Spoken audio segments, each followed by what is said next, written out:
Hello everyone, welcome to today's EVS class. Today we will learn our 7th chapter, Saying Without Speaking, and 13th chapter, Sharing Our Feelings Together. Before that, please answer to my questions. Can you see this beautiful scene? How could you see this? And how could you read this book? Yes, it is our eyes helps us to see this. So our eyes help us to see this beautiful scene and help us to read this book. And next, what help you to hear many sounds and beautiful songs? Yes, our ears help us to hear different sounds and different beautiful songs.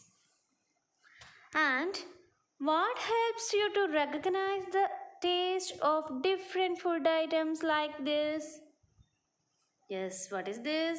This is chicken. It is very tasty, isn't it? And this is ice cream. It's your favorite, isn't it? So, what helps you to recognize the taste of this food item?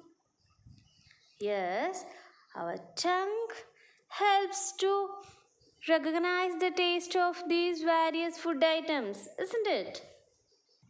Next, how do you know that flowers have a very good smell?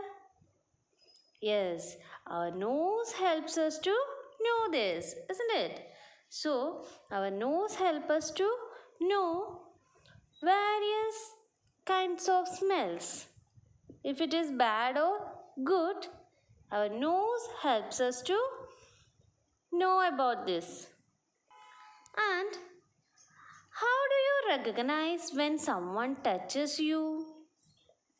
Can you see? Here is a girl and she is touching another girl. And how could she recognize when someone touches her? And look at the next picture. It is very hot tea, isn't it?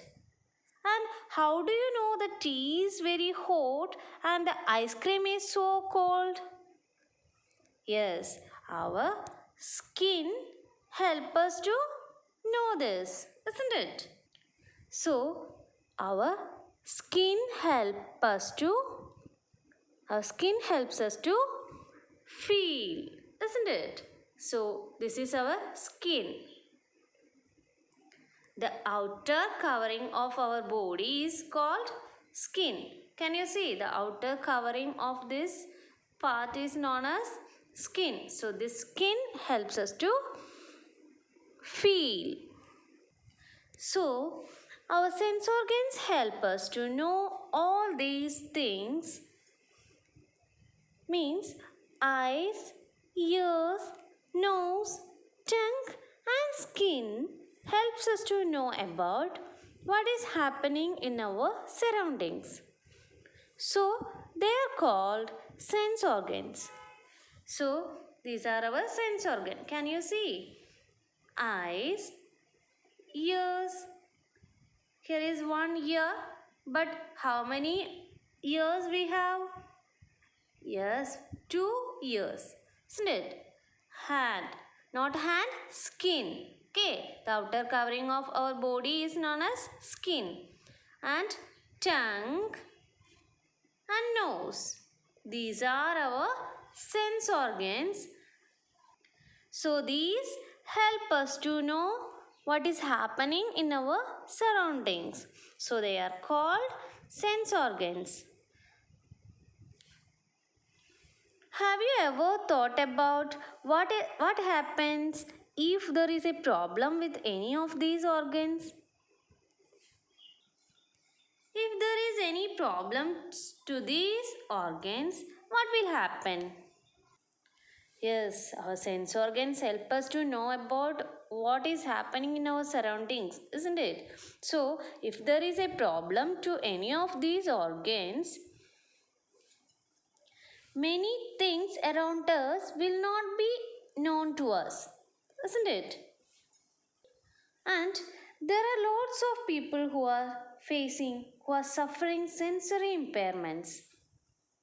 So there are lots of people among us who are suffering from sensory impairments. Let's check what is sensory impairment. There are lots of people around us who cannot speak or hear, and they are using different expressions and hand gestures to communicate their thoughts and feelings to others. Can you see? This girl is speaking through her hand gestures, isn't it? And these two people also use hand gestures to speak, to express their feelings, because they have speaking impairment. They can't speak anything, and they are called dumb. So the people who cannot speak is known as dumb, and the people who cannot hear and have hearing impairment is known as deaf.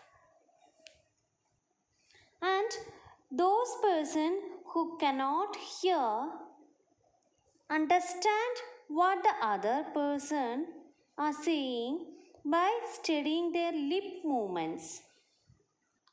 So, how they understand what the other people are saying? Yes, by studying their lips movements. Okay, they will watch their lip movements and they will understand what the other people are saying. Do you know, children? These children who cannot speak or hear also go to school and learn through sign language. Sign language means they use different expressions and hand gestures to communicate and to study the different things.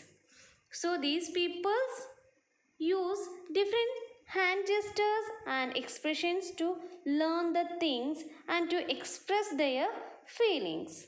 This is called sign language. I will show you some signs used in sign language. Can you see this? Yes, this sign express hello. When they meet someone, they will do like this, and it means hello. And next sign, can you see? This sign represents father or dad. This sign represents father or dad, and this represents time. And they use these signs for representing alphabets. Can you see this? They use this for A, and these use this for B, and they use this for V. So they always use these signs to express their feelings. Do you know, children, there are some more places where hands and expressions or mudras and bows are used. Which is that? Yes, that is in dance.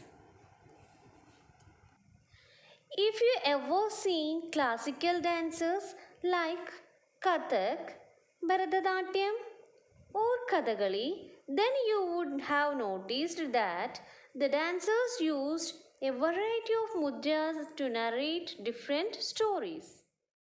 Can you see these pictures? This one is Kathak, and this is Bharatanatyam, and this is Kathakali. Look here, they are using different gestures, that means mudras, to express their feelings or to narrate a story. And look here,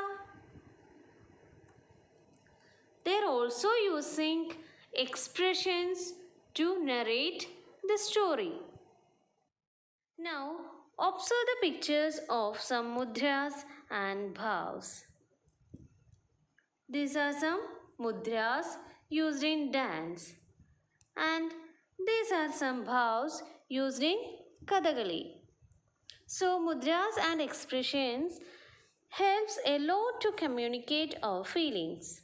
For example, a toddler, that means a child who cannot yet speak, is able to say so much by using their expressions and hand gestures. Children, there also have some people who cannot see anything. They are known as blind. Do you know how they learn things from school? They can read books and learn things, but their books are little different from ours. They are written in a special script are called Braille script. Can you see this? This is Braille script. Special type of script. This is known as Braille script, and this script was invented by a French educator, Louis Braille. This is Louis Braille. Do you know, children? Louis Braille could himself not see. Let's read about Louis Braille. Louis Braille belonged to France. One day, when he was 3 years old, he was playing with his father's tools. Suddenly, a pointed tool hurt his eyes. He lost his eyesight. He had keen interest in studies. He did not give up. He kept thinking of different ways to read and write. Finally, he found a way. Reading by touching and feeling. This way of reading later came to be known as the Braille script. In this type of script, a row of raised dots are made on a thick paper. Because these dots are raised, they can be read by running the fingers on them. This script is based on 6 points. The Braille script has undergone many changes these days. This has made reading and writing simpler. Braille can now also be written using the computer. So when he was only 3 years old, he lost his eyesight. But he had very much interest in studies, so he didn't give up. He kept thinking and found a way to read and write. That is Braille script. In this script, every letter represented on a thick paper by patterns of raised dots, which are felt by fingertips by reading. So, when we learn normal ABCD, and the visually impaired people learn to read Braille script. And do you know, the people who cannot see able to recognize the things by touching, smelling and hearing. They have a strong sense of smell and hear. They even identify the feelings of people by hearing their voice. They can go everywhere by using their stick. They can do all their works without any help. So, these people means who cannot hear, speak and see can do many things which even we cannot do it. So we must realize one thing, that is, we all are special in our own ways. All are special in their own ways. So this is all for today. We will see again in the next class with a new chapter. Thank you.